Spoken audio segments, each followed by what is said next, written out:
Rusty Quill presents The Magnus Archives.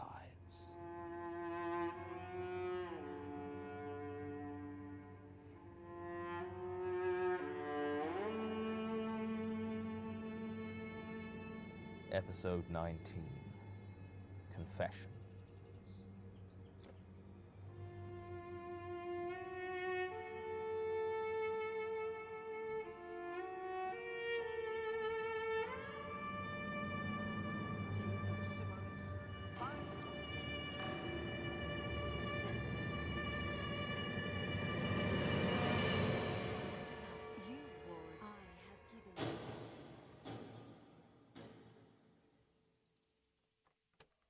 Statement of Father Edwin Burrows regarding his claimed demonic possession.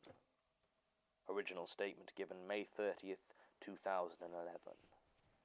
Audio recording by Jonathan Sims, Head Archivist of the Magnus Institute, London. Statement begins. Thank you for coming. I know this can't have been easy to arrange, and I appreciate the opportunity to make my statement. The prison service probably didn't make it easy for you. They're understandably hesitant to give anyone extended access to me in case I get violent, but I'm very glad they made an exception for you. At least assuming that you're real. I hope you're real. But maybe it's that hope that's being used against me in a cruel joke. Or maybe the joke would be that I would let that doubt cost me my only chance to tell my story. Either way, I choose to make my statement, and if you're not real, then hopefully no harm done. We'll get to the cannibalism, of course, but first I just want to provide some context. I don't know how much you work with the church in your institute.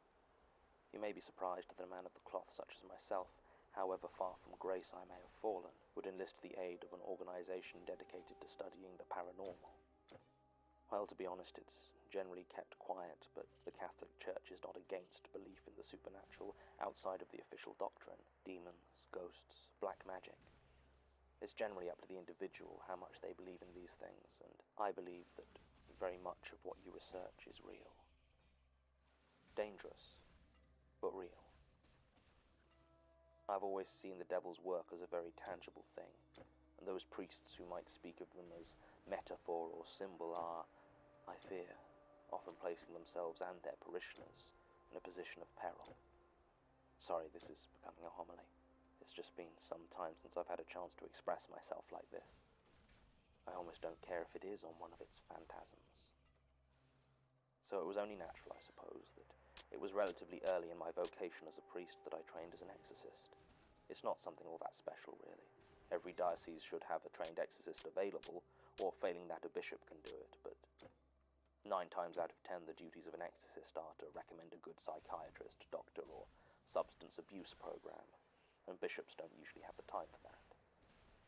I was an exorcist for the Diocese of Oxford when all this happened. I trained as a Jesuit, so I was used to moving about a lot, but I was at Oxford from about 2005 right through to my arrest in 2009. There were 2 exorcists in the diocese, myself and an old Augustinian by the name of Father Harrogate. I would ask as a favor that you not follow up with him. He plays no part in what happened to me, and would, I think, be upset by any reminder of my actions. In my time, I have performed just over 100 exorcisms, with varying degrees of success. It was relatively rare that it felt like much more than a blessing or a prayer.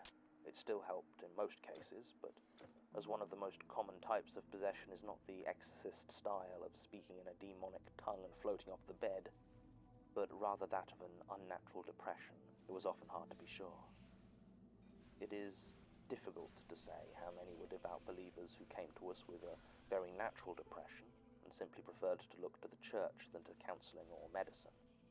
Even those were helped to some degree, I believe, even if only as a placebo. On a few occasions, though, I did encounter things that served to firm up my belief in the devil and my faith in I'm sorry. It won't let me say the words. It won't let me pray either, but I hope I will not be judged too harshly for it on the final day. As I was saying, there were times when I felt things pushing back. I was once cursed at in Sumerian by a young man who was utterly illiterate, and had the names of my childhood pets thrown at Jamaican man. I will admit that there were times that I have been very afraid of what I was trying to remove. But I always had faith in None of it prepared me for what happened on Bullingdon Road, though. That was something else entirely. I was doing some work at the Catholic chaplaincy in St. Allgates, generally trying to help the spiritual well-being of the students who came to us, when Father Singh, one of the other priests working there, came to me. He said he had a student from St. Hugh's asking after an exorcism, and wanted to refer her to me. I told him of course, and he set up a meeting between us. The student's name was Bethany O'Connor, and much of what she told me was under the seal of confession, something I will not break even now. So suffice it to say she believed that she was no longer in control of her own mind. Even as we talked, she spent much of her time looking around or staring into my eyes with what I can only describe as pointed suspicion. Bethany told me that her will was still her own, but she could no longer trust her senses, and had found herself doing much that she did not understand. I remember one moment very clearly in our second meeting, I believe. We were taking a walk around the botanical gardens, as she said it calmed her when talking of her problem. She reached into her bag, took out what appeared to be a small slab of stone, slate I think, and started to lift it to her mouth, as if to eat it. I asked what she was doing, and she stopped, looked at the rock she held in her hand, and threw it away before bursting into tears. She told me that it felt like something was in her head, changing what she saw and felt and thought. I asked when this had started, and she told me it was after she had moved out of her college halls and into a house on Bullingdon Road with her friends. I suggested that perhaps it had something to do with the stresses of entering second year, but she insisted it was something to do with the house. Finally, after several discussions, I agreed to look over the house and perform a small blessing in case there was anything wrong with the place, spiritually speaking. It was a cold morning in December, near the end of Michaelmas term, when I visited 89 Bullingdon Road. It was an old house, though not so old as to be unusual in that part of Oxford, and had clearly once been a small family house, now partitioned by the lettings agency to house as many students as possible. Bethany told me that there were 6 of them living there at the time. I went around the house looking for signs of anything amiss, but found nothing that seemed out of the ordinary. She kept asking me if I felt any evil in the house, and I tried to explain to her that priests, unfortunately, don't have the power to simply sense the presence of evil. I didn't realize how unfortunate that was, at least not until we got to her room. It was on the first floor at the back of the house, and it was a long, thin bedroom, easily the biggest. It was adorned in typical student fashion with movie posters and flat-pack bookshelves. My attention was immediately taken by a large patch of wall, where the wallpaper had been crudely hacked away to reveal the bare brickwork underneath. Written there, in faded blue paint, was a single word: Mentis. I'd been out of seminary for some years at this point, and had never been one for the Latin Mass, but I still knew the word for mind. My immediate assumption was that Bethany had painted it in some sort of mania, but looking closer I saw that the paint was far too old to have been done since she moved in. It looked more as though it had been painted on the wall and then covered up with layers of wallpaper over the years, until finally being unearthed by stripping it away. What was slightly more concerning was that watching Bethany pace around the room, following my gaze with some confusion, it became clear that she didn't seem able to see it. When I asked her what the word on the wall meant to her, she looked at me as though I was talking nonsense. It didn't seem like there was much more to be gained there at that point, so I performed a short blessing over the place, took some photographs, and told Bethany that I would have to come back later, once I'd looked into a few things. She seemed disappointed there wasn't anything more immediate that I was doing, but didn't try to argue. And so I left what would turn out to be my first visit to the house on Bullingdon Road, calling Father Singh to arrange a meeting the next day where we could discuss whether to attempt a full exorcism. It was at that meeting that I got a call from the hospital. Bethany had been admitted with severe facial lacerations and was asking to see me immediately. I made my way to the John Radcliffe as soon as I was able, and was surprised to see 2 police officers standing near her bed. I was met by Anne Willett, the nurse who Bethany had asked to call me. I knew Annie a bit already, as she had attended the church where I ministered, and I recognized her from the congregation. She explained to me that Bethany had apparently attempted to attack one of her housemates with a kitchen knife, and in the ensuing struggle, ended up falling headfirst into a full-length mirror, cutting herself very badly. I was, to put it mildly, somewhat taken aback. This was such an escalation from what Bethany had described before, and I was starting to fear that if I didn't manage to do something, the poor girl would most likely end up locked away somewhere. Annie was convinced that an exorcism was the only way, and so, finally, agreed to do so. I had already got permission from the bishop, but that was before Bethany's hospitalization, and I would have preferred to discuss it with him. Still, it was clear she was getting worse, and I decided to take a risk and try it anyway. It was a stupid risk to take. Cocky and complacent, full of spiritual pride and an eagerness to test my faith against whatever was inside of Bethany's soul, not even considering that I might be risking it. Still, I have paid dearly for my hubris. We waited until the police had taken their statements and left, and then I set up, began the exorcism. It went unusually. There was no resistance from Bethany, almost no reaction at all. In many parts of the ceremony where, in my experience, there was usually a response, either from the demon or at least the victim, there was instead just silence. She stared at me with a look almost seemed like pity. Annie just stood in the corner watching and clearly eager to help despite the fear I saw in her eyes. At last, Bethany locked eyes with me and slowly shook her head. "I'm so sorry," she said. "It wants your faith."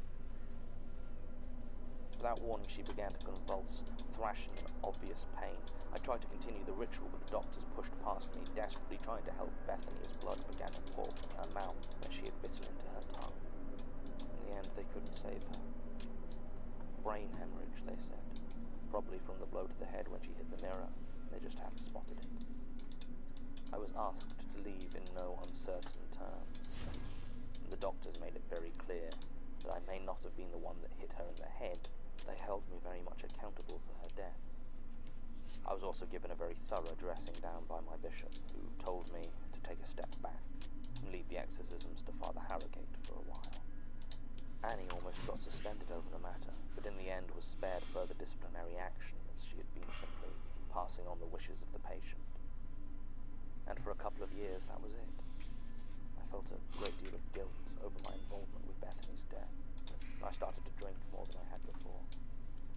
I was never, I think, in danger of becoming an alcoholic, as most of the priests I worked with had done work with substance abusers, not to mention the fact that priests are certainly not immune to alcoholism and would have picked up on the warning signs. But they did express concern over the occasional disappearance of bottles of sacramental wine. At the time, I was sure it wasn't me. I preferred Scotch, and the muscatel wine they bought had never really been to my taste. But looking back, I can't really be sure what I was drinking. I know it's something of a jump from unwittingly stealing holy wine to my later crimes, but I'm trying my best to fit this into a relatively coherent narrative. Apart from that, the years passed uneventfully, and I was starting to feel like I'd put the whole affair behind me, until I got a call from Annie. She said that a gentleman had been admitted to the John Radcliffe after having some sort of scare in a house up on Hilltop Road. I explained to her that I wasn't performing exorcisms at the moment, and said she should talk to Father Harrogate. She assured me it wouldn't need a full exorcism, and if I did, we could bring him in. But she didn't know what custom wanted my opinion. Finally, after a lot of pestering, I agreed to pay a visit to the house. It was late when I got there, and starting to get very cold. The whole affair was beginning to bring back some less than pleasant memories of my arrival at Bullingdon Road all those years ago. I was also a bit annoyed at Annie for not mentioning that the house was still under construction, not only making it unlikely to be the haunt of demons or spirits, but also meaning that the coat I had brought along would be somewhat inadequate against the chill in a house without windows. I knocked on the door, and one of the builders opened it. I forget his name, I'm afraid, something Polish, I think, or maybe Czech. He seemed confused at first as to why I was there, I explained, and it turned out he was the one that had been treated by Annie in the hospital. She had not mentioned the builder's possible schizophrenia to me. I began to fear that this may be a waste of time. Still, I had a look around and asked the builder questions about the place. He certainly did have an interesting story, but I was unsure of how much of it I believed. Eventually, I decided that I had seen enough and there didn't seem to be any malicious presence here. The builder was looking at me in such a way as to make me hesitant to tell him that, so I decided I would at least give the place a quick prayer or blessing. I asked him to wait outside, though. Something in his manner was a bit off-putting, and I felt uncomfortable with him watching me like a hawk, as though I was about to vanish at any moment. He headed into the back garden, and I was alone in the house. I moved into the hallway and began to pray, praying for protection, and sprinkling holy water around from a flask I carry on me in these situations. As I spoke the words, I felt something alarming. I was starting to grow very hot, as though the room was heating up very rapidly. I looked around for the source of the heat, but the radiators hadn't been installed yet, and I couldn't see anything else that might have been warming the room. It continued, though, and soon I was sweating through my shirt. I began to cough, and I could smell smoke, even though I couldn't see any, or any fire for that matter. I fell to one knee and choked back a scream as I felt my skin began to crackle and burn. I began to pray again for protection, not for the place this time, but for me. As I did, I felt something answer me. And yet, I cannot stress this enough. What answered was not God. It wasn't him. Something else answered my call for protection. I felt my lips move. They made no sound that I could hear, but I felt them form every syllable. I am not for you. I am Mark. The heat slowed in its increase, but it did not stop. My mouth continued to speak for me when I heard the sound of a car engine outside and a great crash. Instantly the feeling was gone, as though it were never there, and looking out I saw the builder had managed to uproot a tree from the back garden. I sat there for a while, catching my breath. When he came back inside, I told him I had completed the prayers, and excused myself quickly. It was the first time I had experienced. Statement ends.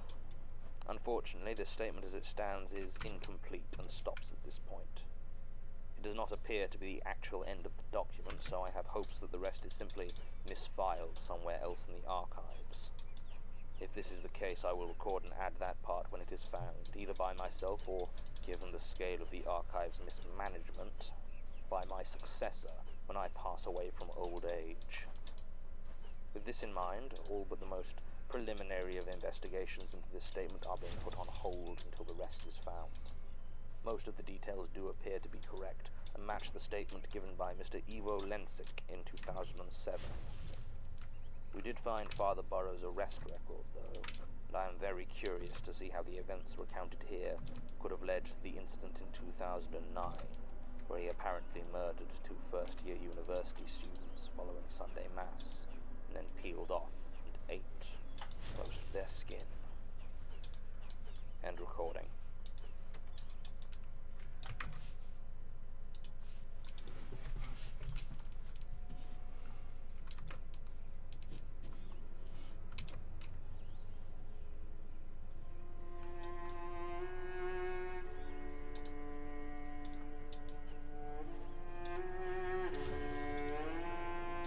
Rusty Quill presents The Magnus Archives.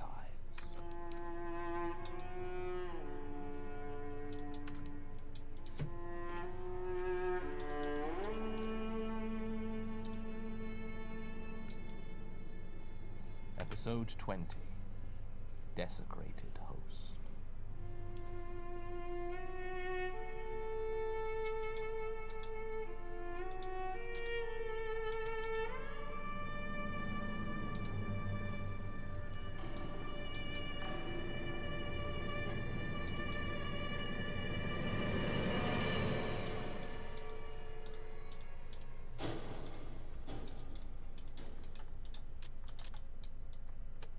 Continuation of the statement of Father Edwin Burrows regarding his claimed demonic possession. Original statement given May 30th, 2011. Audio recording by Jonathan Sims, head archivist of the Magnus Institute, London. Statement continues. It was the first time I had experienced anything like that. By this point I was starting to suspect that I may have been having hallucinations of some sort, but I had never before felt a presence within myself, inside my being. It was a feeling so utterly awful it's hard to put into words, like a reflex reaction, your muscles moving without any instruction from your mind, but rather than a quick twitch of the leg, it's a slow movement of your jaw, your lips, forming your mouth into words. Worse things were to come, of course, but I don't think any of them were so profoundly unsettling. Pretty good, and you? I only got a few streets away from Hilltop Road before I was no longer able to maintain my equilibrium and fell to the floor, violently throwing up. I could not deny then that there was something inside me, and I believed that whatever it was had entered me. Yeah, they had the deal where I tried to pray, you get most of the DLCs for like $15, so I couldn't. I'm retrying it. Never played Ragnarok, so. And I struggled to breathe. I lay on the side of the pavement, and I wept. Wiping my eyes, I took out my Bible and looked desperately within it for comfort, but when I opened it, though the page was within the Gospel of Luke, the words were from Genesis. Behold, thou hast driven me out this day from the face of the earth, and from thy face shall I be hid.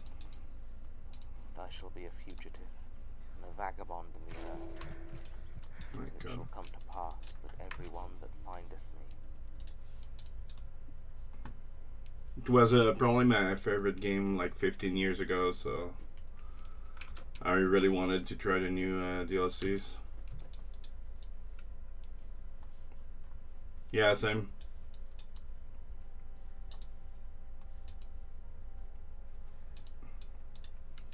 I'm trying the new there we go.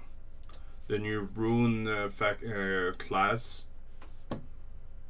Seems pretty good, like for intelligence base, and then I made a berserker type.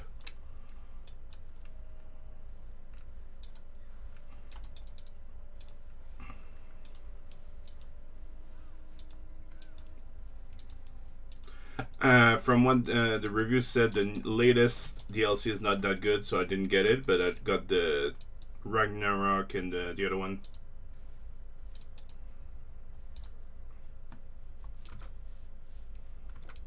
Especially that the newest DLC is the price of like everything else. Oh yeah, the first class is what, 6 I think, 5 or 6.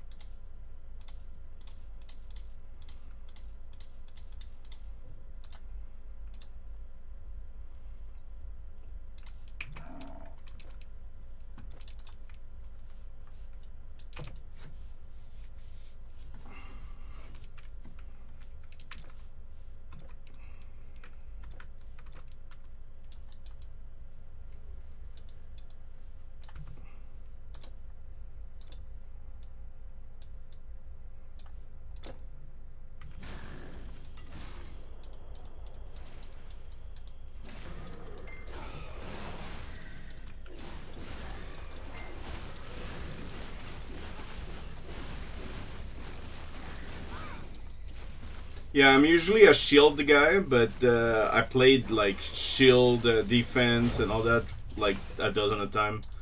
So I wanted to try warfare dual wielding because the rune class at the end has some dual wielding, like here. Like it requires, but it deals a lot of damage. I just need to upgrade my rune up to level 24 to get it. But rune seems pretty fun. It seems a lot more like intelligence heavy than the other classes because it boosts elemental damage. So I need to find some way to add elemental damage to my warfare thing. But yeah, I'm gonna boost all this. I'm gonna try to upgrade up to ear at least, up to reckless offense ear. And there's good retaliation of elemental damage here. But yeah, I'm trying this. The only thing weird is that like the base attack of the rune class is boost your intelligence, so I need to find some way to use it for something because I don't really care about intelligence usually.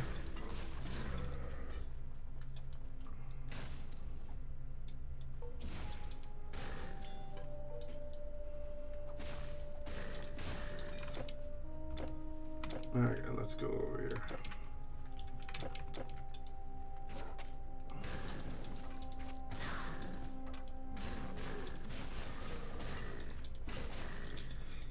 Yeah, I'm usually a tank guy or like aura dang, like just passive stuff. I usually don't like having a bunch of skill. I'm not that good at it, so I usually play tank or mostly support.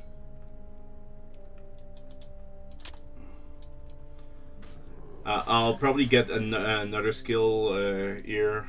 I think it's gonna be my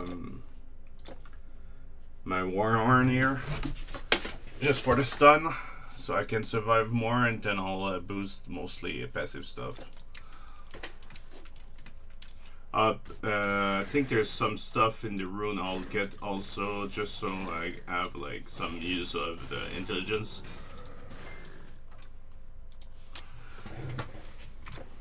Just trying to do different stuff.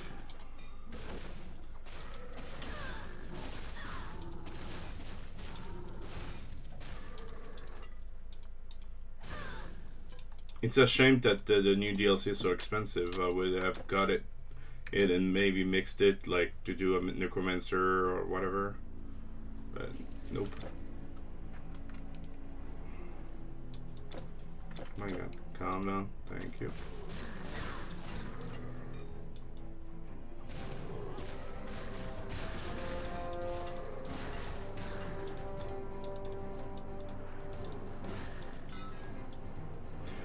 Yeah, but it's a newer DLC, so wait, the music is way too. Let's bring it down a little bit. The music is good, but way too loud. But yeah, it's a newer DLC, so it probably will go down at some point. But the reviews are really not good. Some people said you're better off not buying it. So since it's like $20 just for the DLC. Meanwhile, the base game Ragnarok, like the three first DLCs are less than $15 combined. Why not? I love the game. It's kind of like Diablo 2. I'm waiting for it to go down in price a little bit, because $50 for Diablo 2 is pretty expensive, I think.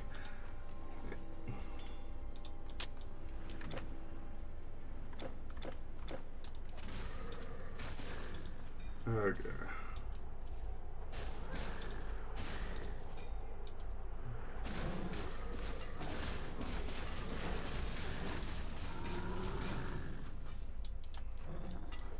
Yeah, I think I did, and then I canceled it because I already have Diablo 2 and I could just play the base game. I understand that like the new Diablo 2 has a new patch and all that, so I'll probably buy it at some point. I was hoping for maybe like a console version, physical version.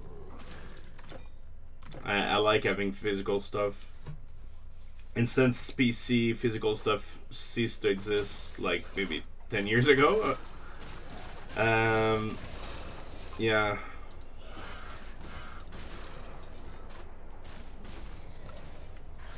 One of the latest PC game I got on physical on PC was Mass Effect Andromeda, and it's just a box without a CD inside. So just like a code holder, yeah.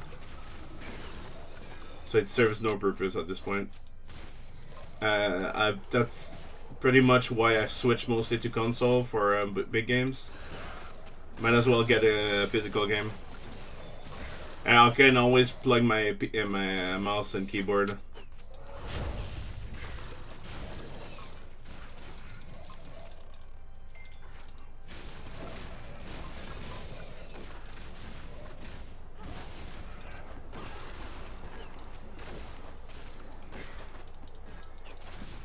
Yeah.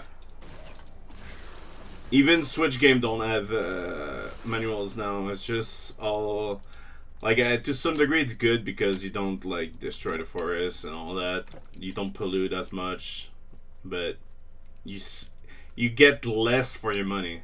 But it's essentially just like a SD card.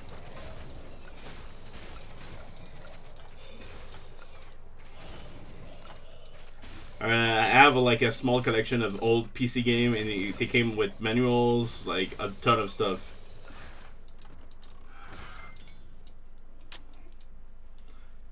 That's why the only PC games I'll get, I think, are the Kickstarters, because they come with a lot of, like a manual, goodies, and stuff like that. Like I even bought the Path of Exile Kickstarter thing. And it came with a box, it came with a map, manual, just fun stuff in general. Oh fuck. Oh damn. Yeah, I still have like my original Diablo 1, Diablo 2. I have Diablo 1 on, yeah, on PC, I have it on PS1. It's just fun to like, oh, I have this is mine, where now... Yeah, Ultima was pretty crazy. I never got into the series, but I saw some of the stuff, and like, yeah, it's literally a book. I remember like reading manuals when I was a kid.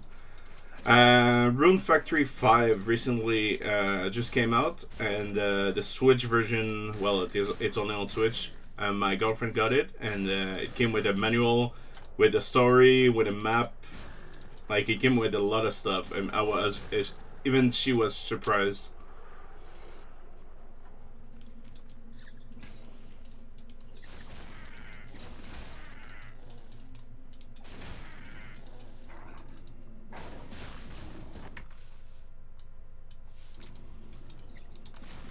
Yeah, I remember Star Tropic on the NES. It came with a manual, and you had to put the water on the manual so you could see a code somewhere in the game. Like, it came with a letter, and you had to interact with the letter just to see where to go next. So that was really great. Now it's all digital. Games don't even need manual, to just put the tutorial at the beginning of the game and hope it's enough.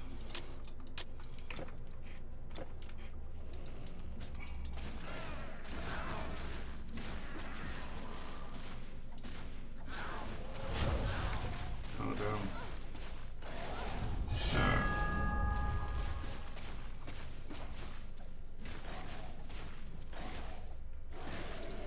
Okay. Well, the problem is that like often people just skip tutorial, or to just like click, and at some point, people just, oh, I didn't know that. Yeah, but that's because you didn't like try to learn it. You just clicked, and oh, I'm good enough. But yeah, I do the same, but most of the like ARPGs are the same, horror games are the same. But it would like still be nice to have a manual and say, okay, it's on page 3 of the manual. So what do I want? I kind of want to rush for this if I can. So maybe like 1, 2, and fear.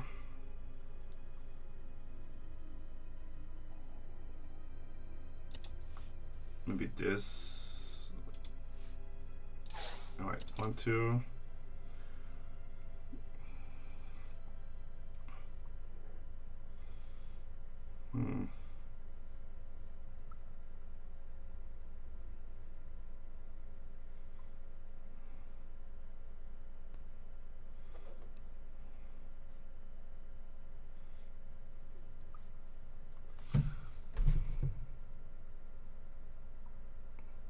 No problem. Have a good day, man. I'm gonna continue in my Macnos archive. Have a good fun. And go.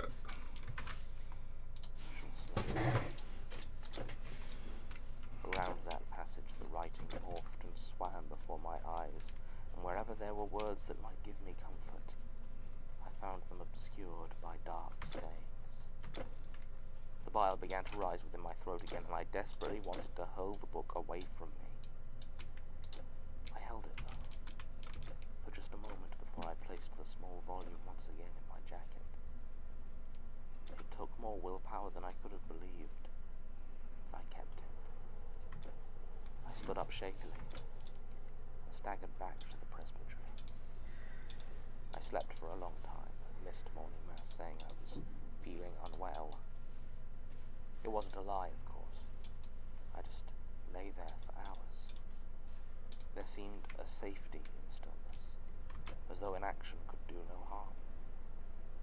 It was the first good decision I had made, and there isn't a day goes by I don't curse myself for ever rising from that bed. Nobody bothered me. I think word had gotten round that I was having a difficult time, and they were almost certainly trying to decide who would be best to talk to me, or even whether to ask the bishop to intervene.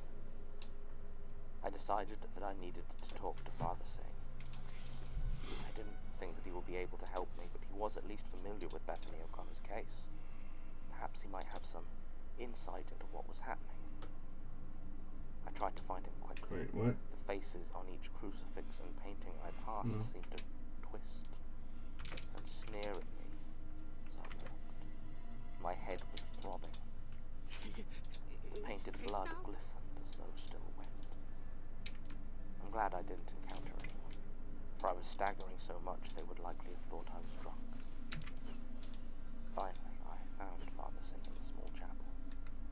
He seemed surprised to see me, and as I approached, his face fell and backed away, ever so slightly. I can't imagine how bad I must have looked to get such a reaction from him, but I sat next to him anyway. I began to talk, to tell him everything that had happened. He remained silent as I spoke, until I began to talk about the exorcism I had tried to perform on Bethany. He held up his hand and asked if I'd prefer to speak about it in confession.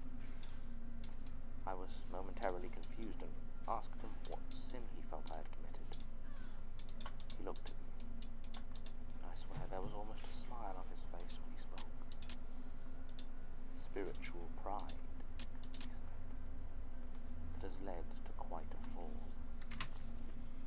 Unsettled though I was at his attitude, I could not deny that he was right. I agreed, and we left the chapel. Soon I was giving my account as a full confession, and I could not keep from crying as I described what happened when I attempted to lay a blessing upon that house on Hilltop Road. I finished my account and waited for Father Singh to speak of my penance or absolution. Instead, he paused for a few moments, then said, "No, your sins are deeper than that." He began to list them. Every transgression I had made since I was 6 years old. The disabled child I had bullied in primary school, the time I stole money from my mother's purse to buy cigarettes, the indiscretions I had had at the seminary. All of them. I had confessed them each before and been absolved, but not to Father Singh. And to hear them thrown back in my face as such a stark list of wickedness rattled me deeply. I noticed something else as he spoke. Father Singh only emigrated from Jaipur a decade or so before I met him. He had always had quite a strong accent. But the voice that spoke now to read my litany of wrongdoing had no trace of it. It was a clipped and crisp RP accent, though in tone it seemed to match that of my friend. I leapt to my feet and ran from the room and towards the front door. I needed to get out, to get somewhere I could breathe. In the hallway I ran past two other priests who looked more worried than ever. One of them was Father Singh. It was dark when I left the presbytery. I had no idea where I was going or why. I just had the desperate need to be somewhere else. The streets of Oxford should have been full of drunken students at that time on a Sunday night. At least, I thought it was Sunday. They were almost deserted. Occasionally I would see figures standing or walking at the end of the narrow streets, but they were shadowy, silhouetted against what little light there was, and were always gone when I approached. I tried once again to pray, but the words died on my tongue. I've never felt despair on the sheer scale I did at that moment. The streets of Oxford are winding and speak to the age of the place, but I had lived there for no small amount of time and knew them well. That night, though, it was as though I had never walked them before. I saw roads that I had travelled 100 times, but they seemed different. My eyes focusing on details I had never before marked, and each turn I found I did not know where I was going, or what place it would take me. The world I knew had become alien to me, and I simply didn't know what to do. Finally, I found myself in front of the oratory on Woodstock Road. The church's large, round window shifted as I watched, as though it were a tremendous eye that were turned to focus upon me. The door was open, and from within, a warm light spilled out. Even in the depths of my, I suppose you could call it mania, there was something comforting about that light.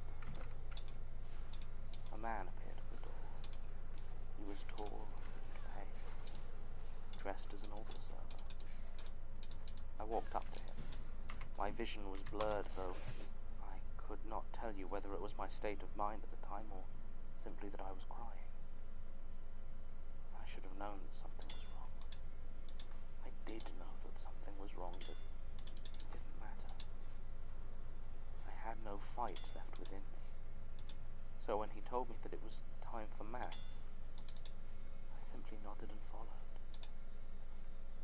He led me to the church. It was bright. So bright. Candles covered every surface, each glowing so powerfully that I could barely look directly at them. The layout was how I remembered, but the pews were empty, and I could see none of the statues or crosses that I expected.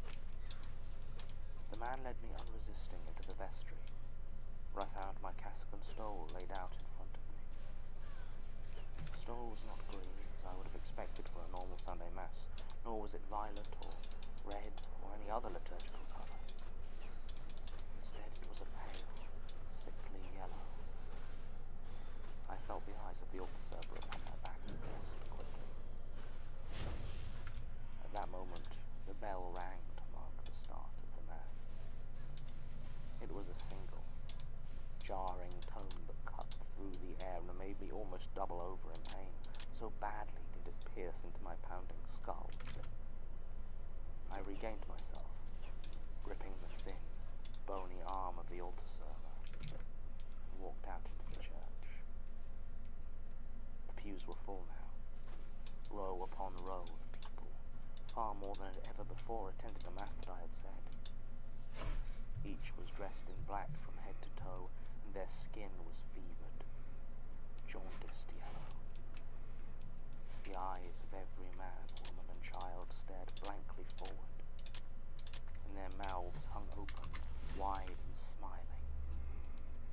jaws had locked in silent rictus.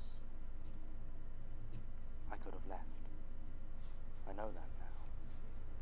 I know that my will and my actions were my own, and even at the time, I knew that what I was seeing was so wrong. So very wrong. It didn't feel like, at the time, I could have made any other choice. Even in that strange place, stared at by hellish parishioners, I must have known weren't really there. Forgive me. Even then, I thought to find some comfort in the liturgy. The odd-smelling incense swirled about me from the altar service brazier, and my head swam with a scent that felt so familiar, and so foreign. Finally, I stood before the altar and began the Mass. I was surprised as I spoke, and the holy names slipped from my mouth without hesitation. For the congregation I addressed were quiet, and each pause for a response was met with only that oppressive, wide-mouthed silence, a jarring void that tightened the fear I felt gripping my soul. When the liturgy of the Word began, I watched in silent dread as the altar server stepped to the pulpit to deliver the first reading. He stood there, dark eyes scanning the open Bible, before he raised his head, looked up as though to speak. But all that came from his throat was the single tolling sound of that bell. My head pulsed in pain. The same thing happened for the second reading, that long, drawn-out chime. Then came the reading of the Gospel. I walked to the pulpit myself and saw the passage indicated was Mark, chapter 9, verses 14 to 19. I began to try and read it, but my voice was gone, and from my own mouth came the sound of that bell. I fell to the floor, but no one moved to help me. Eventually I was able to stand again, and a dull panic began to rise within me as I realized that next came the liturgy of the Eucharist. The thought of these people, these things, taking the body of, taking the sacrament of Holy Communion, felt like the direst of blasphemies. I didn't stop though. I didn't know what else to do, and my mind was swimming with the sound of that bell and the collective horror of all the things that I had seen and felt. The altar server brought me the communion wafers and the wine, and I took them. My hands felt strangely clammy as I held them, but I brought them to the altar and began to speak. This time my words came crisp and clear, and as I said them I noticed fewer and fewer of the parishioners seemed to be in the pews. Hope began to rise within me, as it seemed the words would work to banish these jaundiced watchers, and I pressed on. Finally, the pews were empty. My heart soared as I turned towards the tabernacle to retrieve the rest of the host. It was strange. The rich cloth curtain that covered that ornate metal box seemed stuck. So I pulled, and eventually it came free. I opened the door and retrieved the host, returning it to the altar. Then I lifted it to my mouth, and I ate. It did not taste as I expected. I'm sure you've guessed the reality of what it was I was eating. I don't even know where I was. Some dingy basement from what it seemed when the light fell from my eyes and I returned to reality. At least, I assume this is reality. I dream sometimes. Perhaps this is the illusion. My arrest and imprisonment may be a hallucination. But I'm not a murdering cannibal. It doesn't matter. At that moment, seeing those bound corpses before me, I made the decision to take no action. Never again. I will not commit the further sin of ending my life, but I sat there until the police came. I pled guilty to all the charges they laid before me, and now here I am, doubting everything I see and hear. I do worry about the state of my soul, of course, but there is little to be done. My old colleagues have come by on occasion, and even the bishop once, but it doesn't help. Whatever they may actually be saying, all I can hear is the sound of the bell. Thank you for your time. Statement ends. As it turns out, the second part of this statement was simply misfiled in the next folder, which was useful, although it does beg the question of who was reading it last. Martin is still absent, but Tim and Sasha both swear they haven't seen it before. Was my predecessor reading it at some point? That seems unlikely, given the state of the place. I find it hard to credit the idea that Gertrude Robinson actually read any of these files. Still, it's hardly our biggest concern. It's difficult to know where to begin with a statement like this. If the person giving their testimony is unable to distinguish the real and the unreal, that doesn't usually bode well for anyone trying to find evidence. Thank you, but goodbye. Let us begin with Bethany O'Connor. From what Sasha could find in the records of St. Hugh's College, she was indeed a student there, studying archaeology, matriculating in 2008. Everything Father Burrows says about her faith, her hospitalization, and her death appears to match up with official records. However, college records also list her as one of the students living in halls during her second year, rather than in an off-campus house, and it was a porter who she attacked with a kitchen knife, rather than a housemate. In fact, according to the letting agent, there was no one living at 89 Bullingdon Road that year. So whatever Bethany was doing in that house, it wasn't living there legally.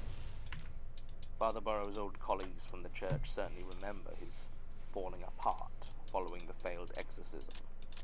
They were apparently in the process of talking to the bishop to get him some help when the culminating incident occurred that led to his incarceration.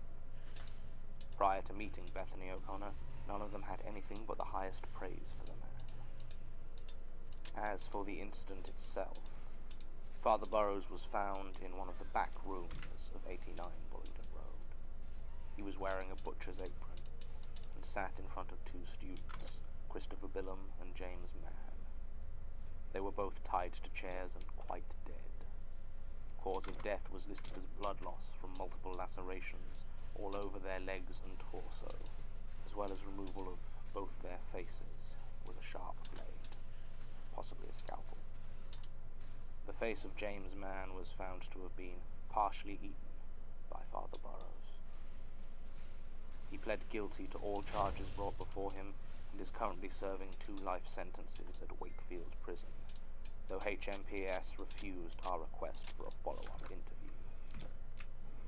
What interests me is the paralleling of Father Burrows' climactic hallucination with reality, and the fact that at no point did he perform any actions that might be analogous with the binding and actual murder of the students. Also, it strikes me that the altar server he described seems out of place with most of his other delusions, in that he appeared to have active agency, which is uncharacteristic for these visions the priest describes. Finally, there is the small detail mentioned in the police report that none of the tools used to kill or mutilate the victims were found at the scene. This all leads me to believe that there may have been a second person there that night. Hello. Although, from talking to the police, I get the impression that there is little appetite for reopening the case, considering how successful the initial prosecution was. There's one other detail Tim uncovered that sticks out to me. It's a name I recognize, though I have no idea what it could mean. The oratory was obviously not the actual scene of Father Burrows' crimes, but there was one strange thing that Have a good day. happened a few days I'll before. have to do some supper. They received a delivery